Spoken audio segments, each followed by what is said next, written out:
కొత్తిమీర చట్నీ అన్నం, చపాతీ లేదా ఎలాంటి టిఫిన్స్‌లోకైనా దీని రుచి అద్భుతంగా ఉంటుంది. నోరూరించే ఈ కొత్తిమీర చట్నీని పర్ఫెక్ట్ కొలతలతో ఎంతో టేస్టీగా ఎలా తయారు చేయాలో చూసేద్దాం. ఇప్పుడు గిన్నె పెట్టుకొని 3 టేబుల్ స్పూన్ల వరకు పల్లీలు వేసుకొని దోరగా వేయించుకుందాం.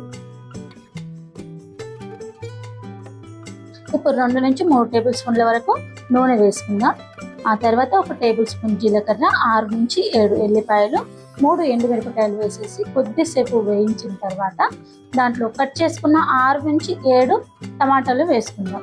టమాటాలు ఎక్కువ వేసుకోవడం వల్ల చింతపండు వేసుకోవాల్సిన అవసరం ఉండదు.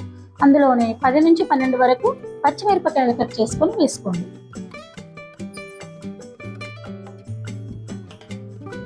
ఇప్పుడు రుచికి సరిపడా లేదా 1 టేబుల్ స్పూన్ ఉప్పు వేసుకోండి. తర్వాత అడ్జస్ట్ చేసుకోవచ్చు.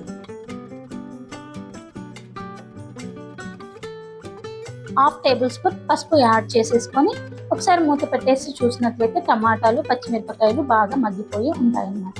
ఈ టైంలో కట్ చేసుకున్నటువంటి కొత్తిమీర మొత్తం అందులో వేసేసుకొని బాగా కలిపేసుకోవాలి. కొత్తిమీర అనేది మంచిగా మగ్గిపోయే వరకు కలుపుకోవాలి.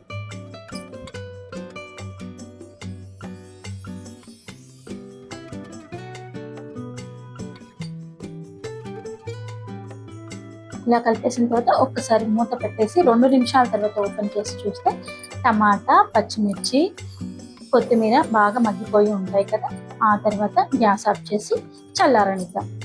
పల్లీలను మిక్సీ పట్టుకొని పెట్టుకున్న తర్వాత చల్లారిన కూర మొత్తాన్ని మిక్సీ గిన్నెలో వేసేసుకొని మెత్తటి పేస్ట్ లాగా తయారు చేసుకుందాం.